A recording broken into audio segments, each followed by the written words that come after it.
May mga lihim ka bang gustong sabihin? O mga sikretong gusto mong aminin? Halika't ating pag-usapan sa Main Confessions.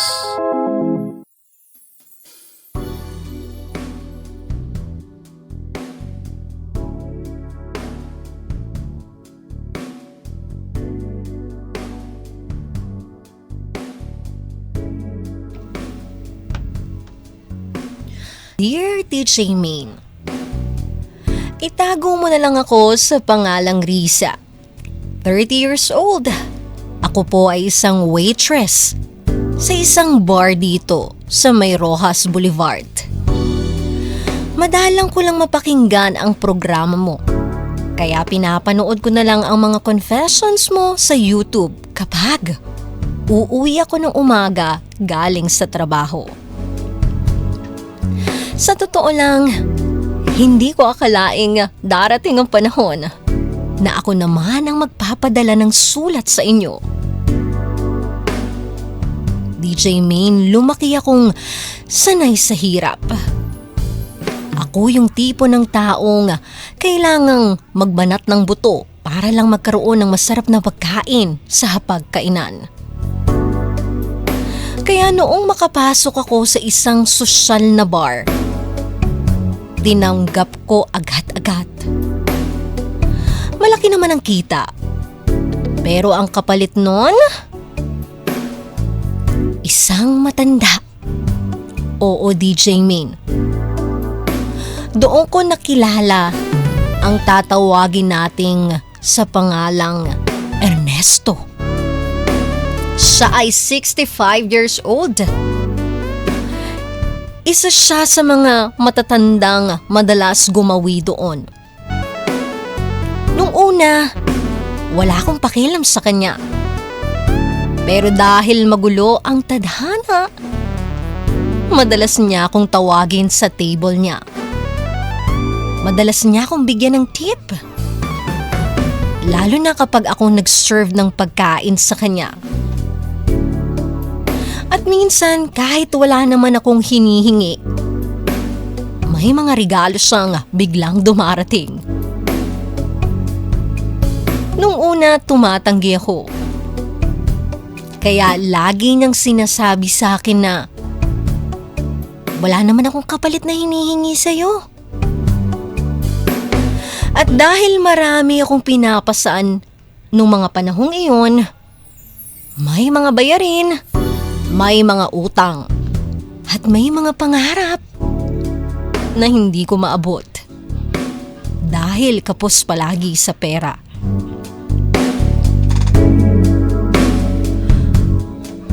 Unti-unti akong natututo na tanggapin ang mga tulong niya hanggang sa isang gabi.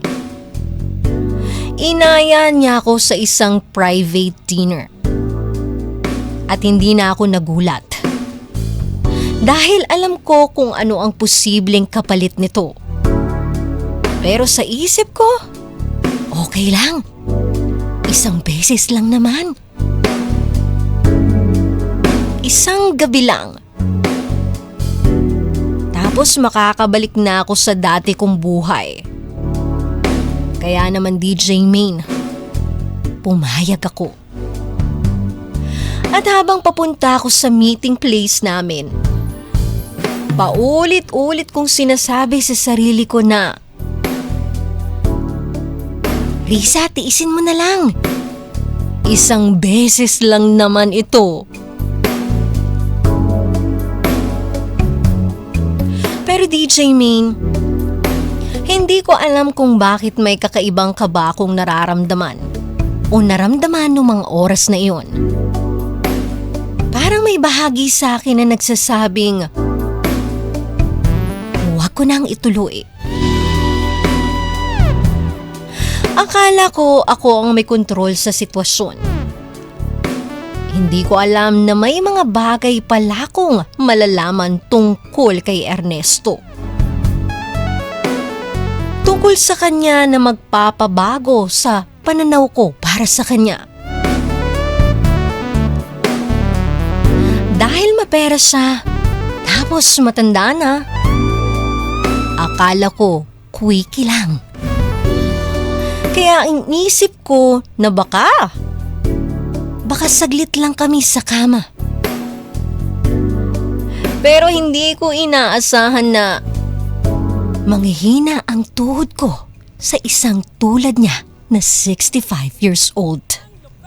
DJ Main, habang may nangyayari sa amin ni Ernesto, akala ko talaga quickie lang at makukuha ko na yung perang pinangako niya. Pero mali ako. Dahil habang tumatagal ang mga pangyayari sa loob ng kwarto, unti-unting nanghihina yung tuhod ko. Para sa isang lolo na 60 na ang edad, nagulat talaga ako dahil hindi ganon ang ine-expect ko. Kaya naman nung naramdaman kong matatapos na siya, doon ko na piniga lahat. Yung tipong pareho na kaming hindi makakatayo. Pero DJ Main, mali na naman ako. Dahil nung bala ko na sanang maglinis, bigla niya akong hinatak muli at nagsabing hindi pa raw kami tapos. Hindi ako pumayag sa gusto niya. Pero nung ipamukha na naman niya sa akin na ang kahirapan ko, napasubo ako. Oo, tinanggap kong muli ang kanyang alok.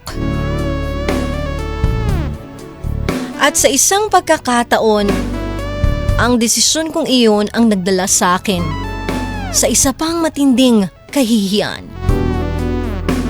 DJ Main, matapos kami ni Ernesto, halos mangiyak-ngiyak ako kasama ng perang kanyang pinangako. Sobrang hinang-hina ako sa nangyari dahil hindi ko inaasahan na sa tanda niyang iyon, bibigay ang tuhod ko. Pero dahil mahirap ang buhay, inisip ko na lamang na para sa akin din ang perang pinaghirapan ko. Pero hindi ko inaasahan na may isa pa. May isa pang problemang darating nang dahil sa ginawa ko. Dahil kinabukasan, pagbalik sa trabaho, nagtaka ako. Dahil yung lolo na nakasama ko sa iisang kwarto ay napakaganda ng suot. Sobrang formal. Tapos may mga taong lumalapit. Mga manager, mga staff, na para bang wini-welcome ang pagdating niya. Halos lahat sila ay may matinding respeto para sa kanya. Nung una, akala ko kaibigan lang siya ng may-ari. Pero nang marinig ko ang isang tauhan na tumawag sa kanya ng, "Don Ernesto, may kliyente pong naghihintay sa inyo." Habang nagtataka ako, doon ako napatigil. Dahil siya pala ang may-ari ng bar na pinasukan ko. Parang biglang nanlamig ang buong katawan ko noon, DJ Main. Dahil hindi lang pala karaniwang matanda ang kaharap ko, kundi ang taong may kakayahang baguhin ang buhay ko o sirain ito. Pero ang mas nakakagulo, imbes na lumayo siya pagkatapos ng gabing iyon, mas lalo siyang naging malapit. Mas dumalas ang pagtatagpo namin. Mas dumalas ang mga regalo. At mas dumalas ang mga pabor na parang ako lang ang nakakakuha sa trabaho. Kaya nagsimula akong pag-usapan. May mga kasamahan akong palihim na nagbubulungan. May mga nakatingin sa akin na parang napakalaki ng kasalanan ko. At hindi ko maikakaila na unti-unti rin akong nilalamon ng hiya. Dahil kahit sabihin kong may sarili akong desisyon, alam kong hindi pantay ang katayuan naming dalawa. At mas lalo akong natakot nang minsang subukan kong dumistansya. At ayaw niyang tanggapin iyon. Sinasabi niyang mahalaga ako. Sinasabi niyang gusto niya akong alagaan. Pero hindi ko alam kung pagmamahal ba iyon o dahil sanay siyang nakukuha ang lahat ng gusto niya. DJ Maine, sobrang natatakot ako. Dahil baka buhay ko na ang kapalit nito. At pakiramdam ko, umiikot na ako sa mga palad niya. Oo, malaki ang naitutulong niya sa akin. Pero kapalit noon, parang unti-unti ko namang nawawala ang kapayapaan ng isip ko. Natatakot ako na kapag sinabayan ko ang gusto niya, maapektuhan ang trabaho ko. Pero natatakot din ako na kapag hinayaan ko ito, mas lalo akong malubog sa sitwasyong hindi ko sigurado kung gusto ba talaga ako. Kaya heto ngayon, DJ Maine, humihingi ng payo. Paano ko ba malalaman kung tunay na pagmamahal ang pinapakita niya at hindi lang kapangyarihan ng pagkontrol? Paano ako tatanggi sa isang taong may kayang bawiin ang buhay na tinutulungan niyang buuin? Sobrang hirap sa parte ko, DJ Maine. Dahil baka isang maling desisyon pa ang magpapagsak lalo sa buhay ko. Kaya naman hanggang dito na lamang po ang aking confession. Maraming salamat po. From Risa of Pasig City. Hindi naman talaga madali aminin ang mga bagay na minsan tayo mismo nahihirapang tanggapin sa sarili natin. Kasi sa buhay natin may pagkakataon na napipilitan tayong gumawa ng desisyon dahil sa pangangailangan, lalo na sa hirap ng buhay.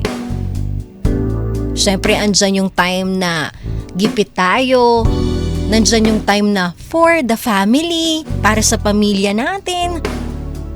At ang dami nating iniisip. And ang gusto lang naman natin makaraos sa buhay. Kaya hindi natin naiisip ano ba yung pwedeng maging epekto nito pagkatapos ng mga desisyon o sitwasyon na pinapasok natin.